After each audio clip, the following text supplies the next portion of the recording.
L'UE dit oui à la machine de censure d'Internet et à la loi sur le droit d'auteur auxiliaire. Le 12 septembre 2018 a été une journée noire pour la liberté d'Internet. Malgré une bataille intense de lobbying, le Parlement européen a décidé d'introduire des filtres de téléchargement pour les plateformes en ligne et un droit d'auteur auxiliaire pour les éditeurs de presse. Les projets légèrement modifiés de l'homme politique de l'UE, Axel Voss, ont obtenu la majorité nécessaire à Strasbourg. Qu'est-ce que cela signifie pour les médias libres et la liberté d'Internet? Ci-dessous, CLA-TV résume les événements. Restez à l'écoute. Une nouvelle réforme de l'UE consiste à moderniser la législation sur le droit d'auteur sur Internet et ce qui semble donner plus de droits et une rémunération sur Internet pour les artistes, les éditeurs de médias et les auteurs de toutes sortes, se révèle être la prochaine étape en direction d'un contrôle total d'Internet.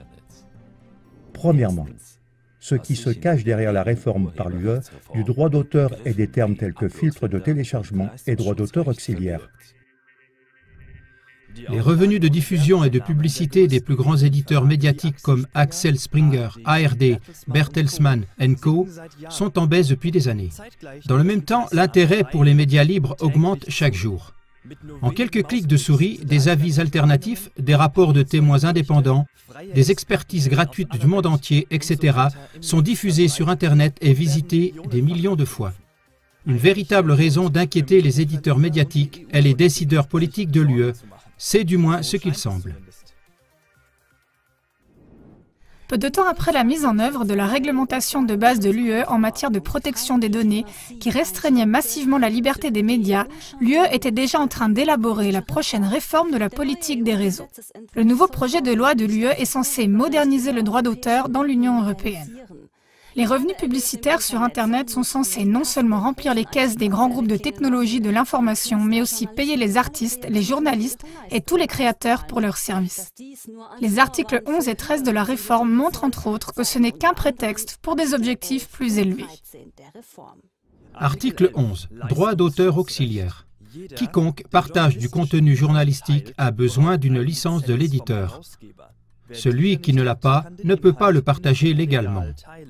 C'est ce qu'on appelle aussi droit d'auteur auxiliaire ou taxe de lien. En résumé, les grands éditeurs comme Axel Springer Co. aimeraient être payés par tous les fournisseurs qui relaient ou diffusent leurs publications. Les moteurs de recherche et les plateformes en ligne telles que Google et Facebook affichent des liens avec des titres et des courts extraits de rapports de presse qui méritent la protection du droit d'auteur. L'argument du lobby des éditeurs et des politiciens de premier plan est que cette prestation journalistique doit être protégée, faute de quoi les plateformes Internet voleraient le contenu des médias et gagneraient de l'argent avec. Certains internautes mettent en garde. Avec l'application du droit d'auteur auxiliaire, la liaison et le partage de contenu sur Internet sont monopolisés, rendus plus difficiles et finalement empêchés. De plus, l'introduction d'une taxe de lien comporte la menace de devoir dire adieu à la liberté de l'information sur Internet. La loi auxiliaire sur le droit d'auteur est du pur lobbying et illustre le lien étroit entre les maisons d'édition allemandes et la politique de l'UE. Article 13. Filtre de téléchargement. Les plateformes Internet doivent filtrer les téléchargements des utilisateurs pour violation du droit d'auteur. C'est ce qu'on appelle aussi un filtre de téléchargement. Selon l'article 13, à l'avenir, les plateformes Internet devraient comparer chaque téléchargement, c'est-à-dire chaque extrait de texte, image, son ou film, qu'elles souhaitent publier sur Internet avec une base de données payante afin de déterminer s'il s'agit d'un contenu protégé par le droit d'auteur. Sous couvert du droit d'auteur, une machine à censurer Internet est en train d'être mise en place pour décider de ce qui peut et ne peut pas être publié sur Internet.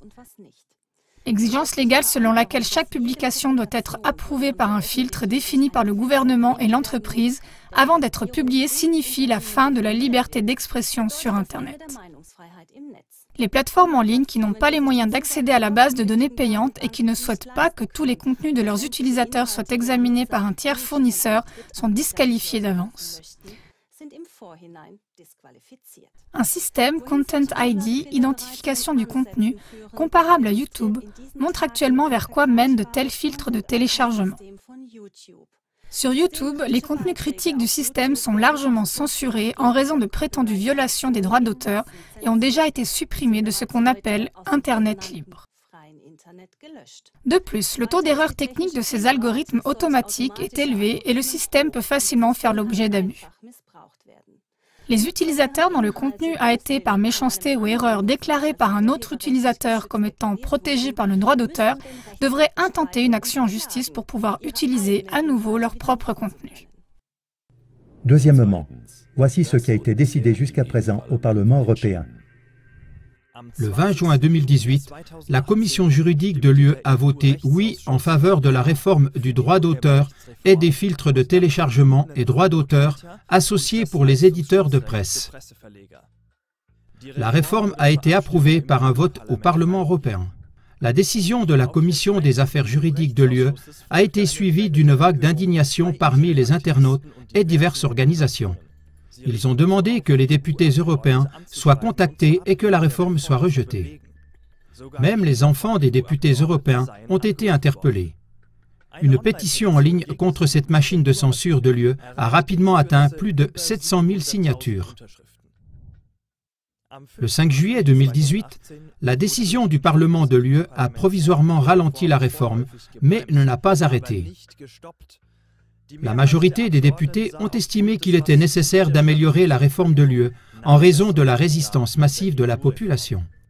Le 12 septembre 2018, les projets légèrement modifiés de la réforme ont néanmoins obtenu la majorité requise au Parlement de l'UE. Le droit d'auteur auxiliaire pour les éditeurs exclut les liens purs accompagnés de mots individuels. Il faudra voir ce que cette formulation peu claire voudra dire dans la pratique. Le thème « filtre de téléchargement » prévoit des exceptions pour les micro-entreprises et les petites entreprises.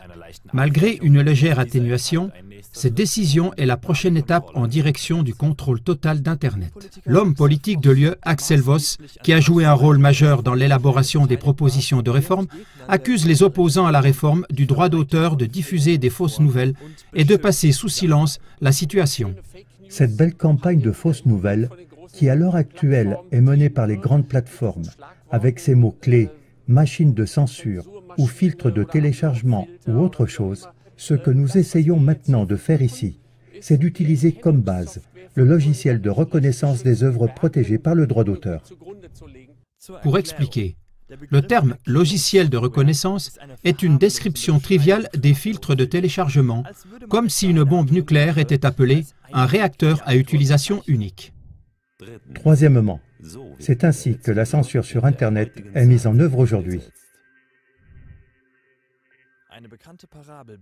Une parabole bien connue dit « Si vous jetez une grenouille dans de l'eau trop chaude, elle saute immédiatement.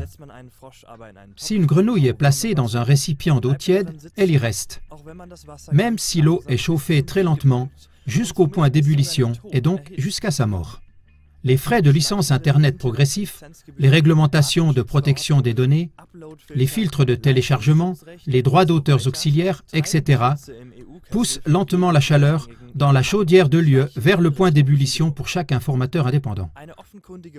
Enfin, un blocage évident des sites web critiques pour le système par les agences gouvernementales ne semble plus nécessaire.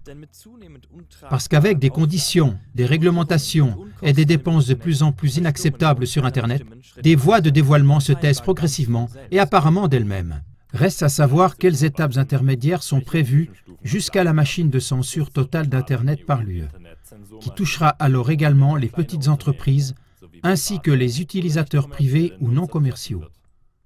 Restez actifs. Les peuples s'éveillent et ne sont plus prêts à mettre en œuvre dans une confiance honnête les règles éditées par les politiciens qui donnent de manière insidieuse le coup mortel à la liberté d'information et d'expression. Conclusion. La solidarité évidente de la politique de l'UE et des entreprises médiatiques contre la liberté d'information sur Internet exige une solidarité indéniable de la population et des médias libres pour la liberté d'information. C'est pourquoi, gardez un œil sur ce que font vos politiciens et vos manias médiatiques. Nous le faisons aussi. CLA TV, votre numéro 1 du reportage non censuré. Libre et indépendant. Unabhängig, unzensiert.